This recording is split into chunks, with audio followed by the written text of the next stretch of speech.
Hi guys, was your first birth a cesarean birth and you're hoping to have a vaginal birth? Well mamas, this video is for you.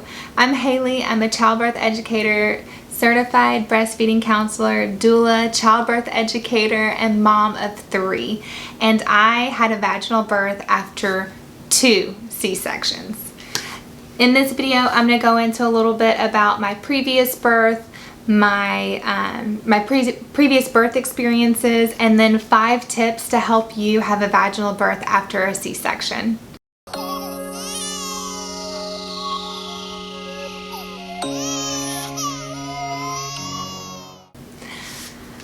Okay guys, with my first birth, I was 25, I was a new labor and delivery nurse, and I thought, you know, my body was made to do this, we're gonna do this, it's gonna be great. I'm gonna deliver at the hospital where I work, and I made a lot of mistakes, I'll say that. I went into the hospital way too early. I should have stayed home and labored longer. And it was kind of a lot of interventions after that. I got an early epidural, I had a lot of interventions, my water broke, I was on Pitocin, just a lot of things happened where, you know, and she was sunny side up, so that's where the baby faces up instead of facing your spine, which is harder to deliver. There were a lot of factors that went into it. It wasn't one particular thing that led to the C-section, but ultimately it, you know, it was, I ended up having, you know, kind of an urgent C-section, and she was my baby girl. My first baby girl was stressed out, and I ended up having an urgent C-section and having a very traumatic birth experience. And I won't really go too much into that, but it was a very traumatic birth experience for me for multiple reasons, and my husband and I weren't ready to have another one for another 4 years.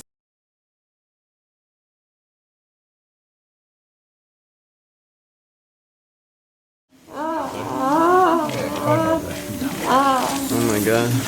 Baby?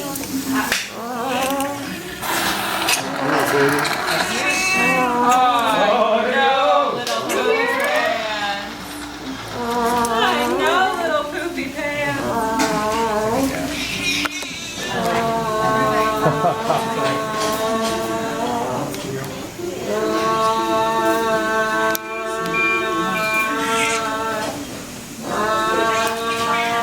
Is that the Bobby? Yeah, Bobby? Heart rate's good.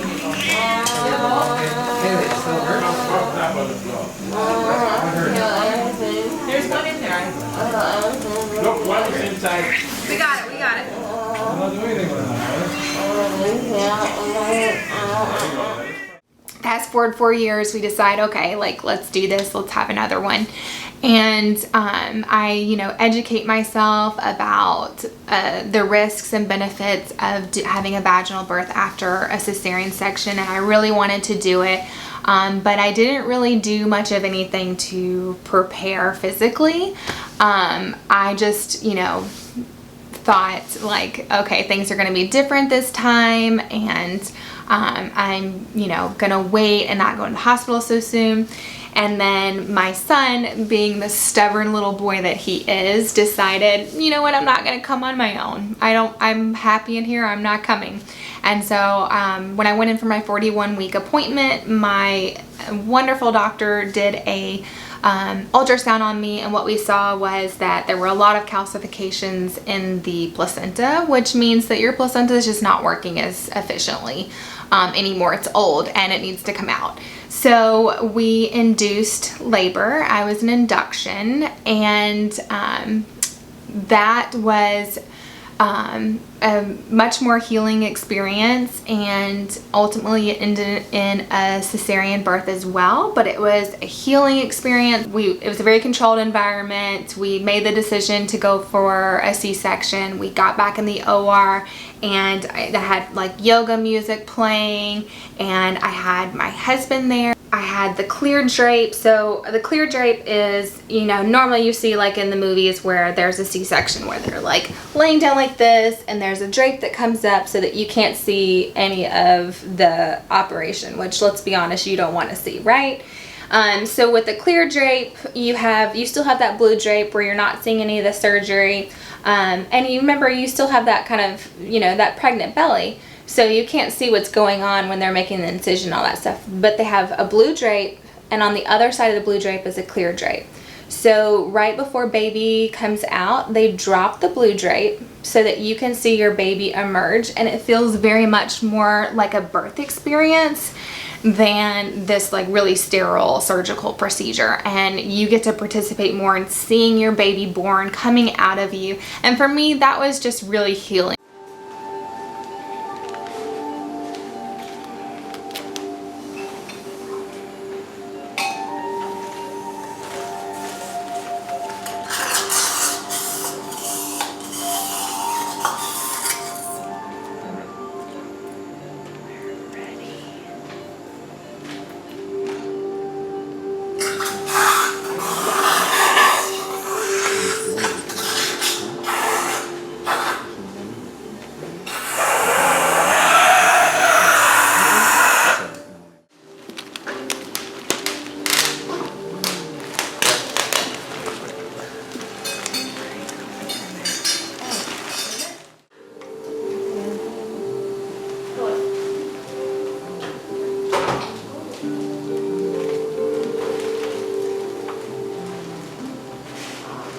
Pressure.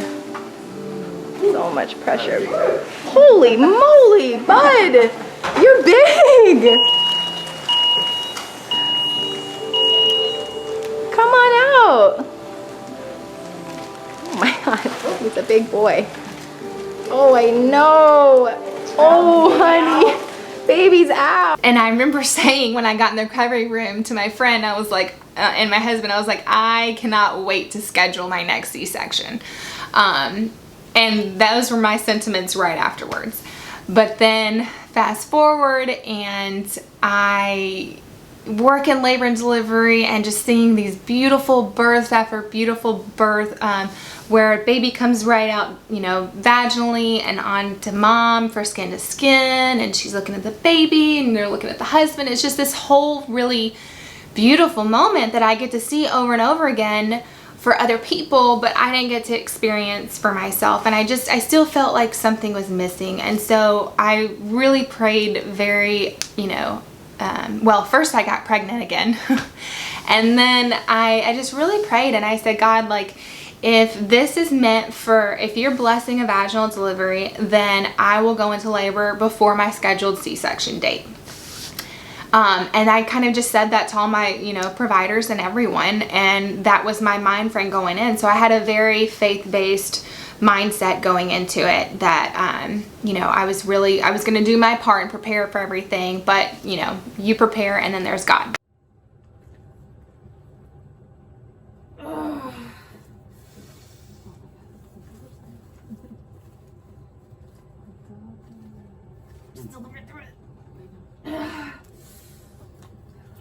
Oh God. Oh. Oh my God.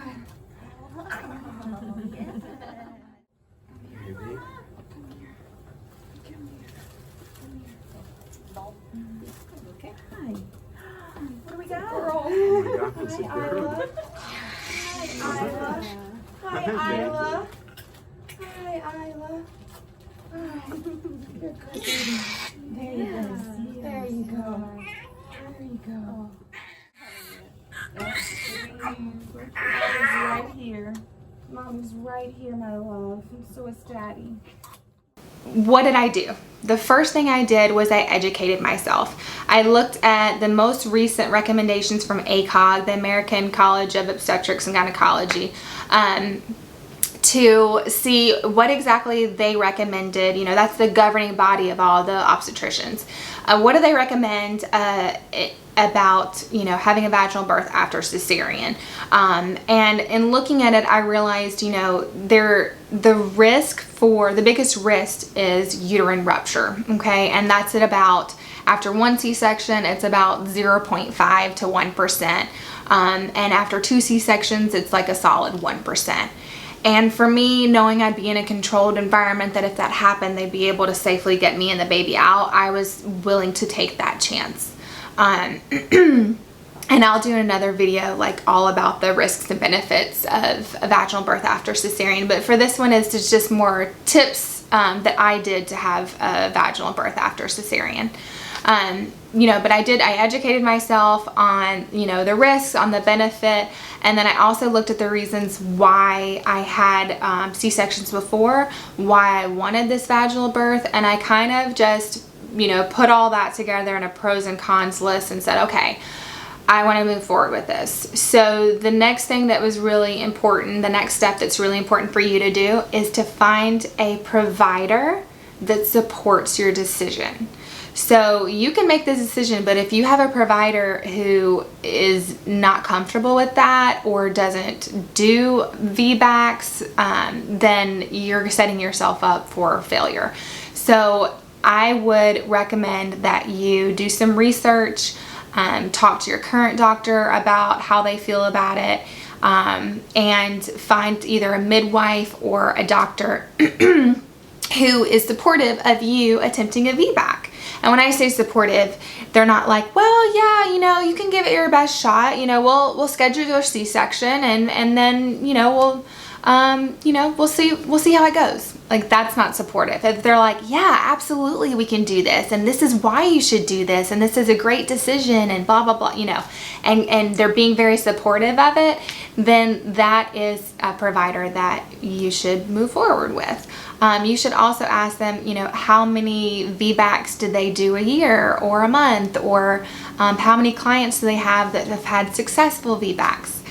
These are some questions to ask, and, you know, write your list of questions before you go to your doctor's appointment, because when you get in there, it's so quick, they escape your mind, and you're like, oh man, I wish I would have asked them, you know, A, B, or C. Have it written down. The third thing is, the third tip about having a successful VBAC is pick your place of birth.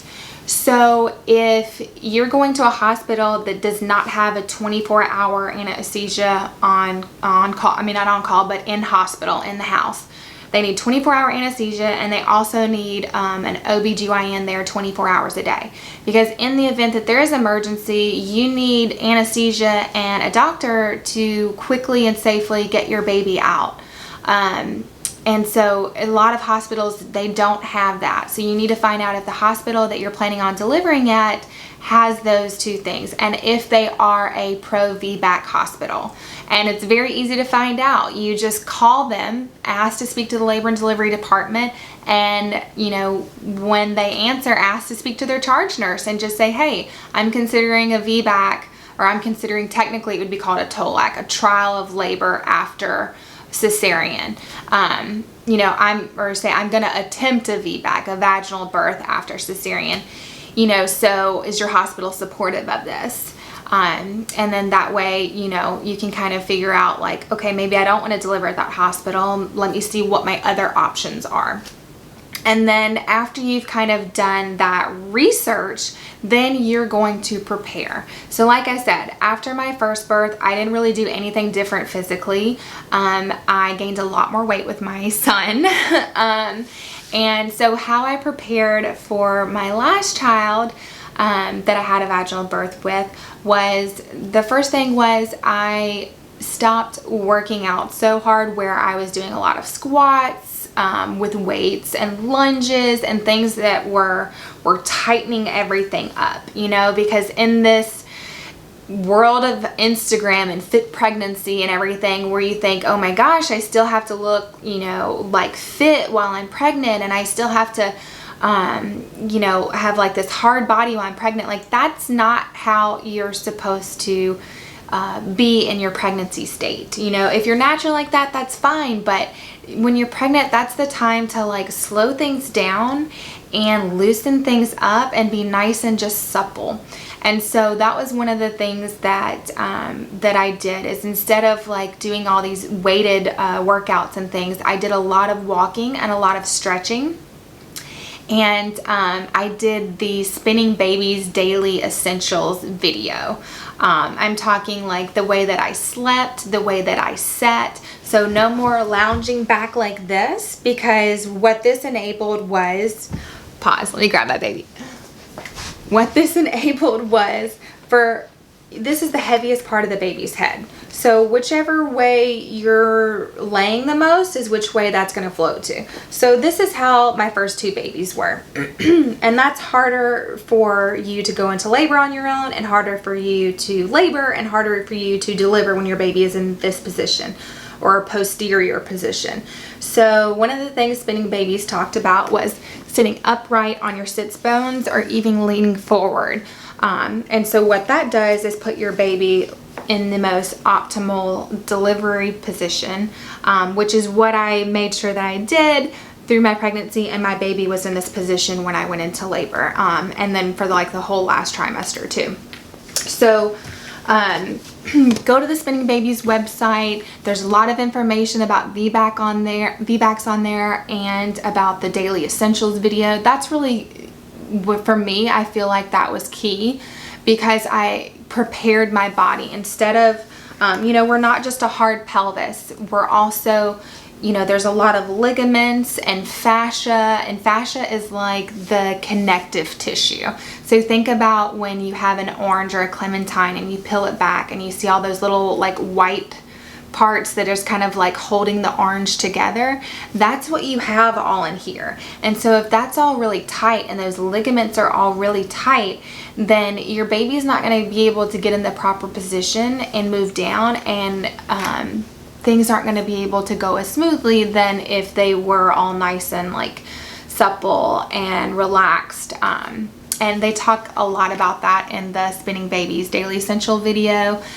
Go to that website. I'll link it below. That was a huge proponent and why I had a vaginal birth after cesarean.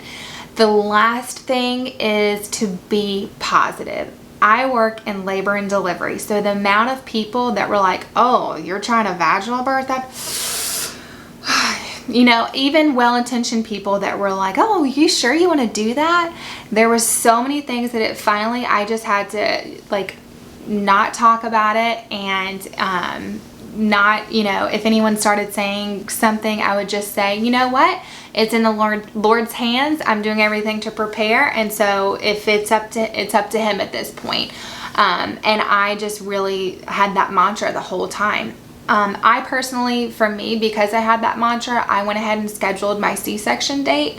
And it was, after, I was almost 41 weeks when I was going to have my C-section date, which is another thing. I was giving my body plenty of time to go into labor on its own. Because there's nothing that says that you have to have a C-section at 39 weeks or even on your due date.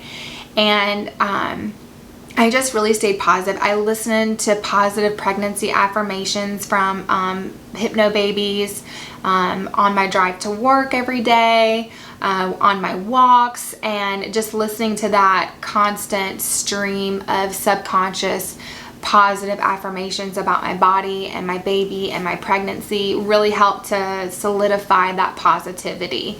And then, make sure that your partner is on board with it as well, and keep them up to date, because, my husband, he really just followed my lead. And I think, after the fact, after we had our beautiful vaginal delivery, he told me, he was like, I kept being like, okay, all right, like when they would check you, I'd be like, all right, like maybe this is the point where I need to be really supportive because we're going to go back for a C-section.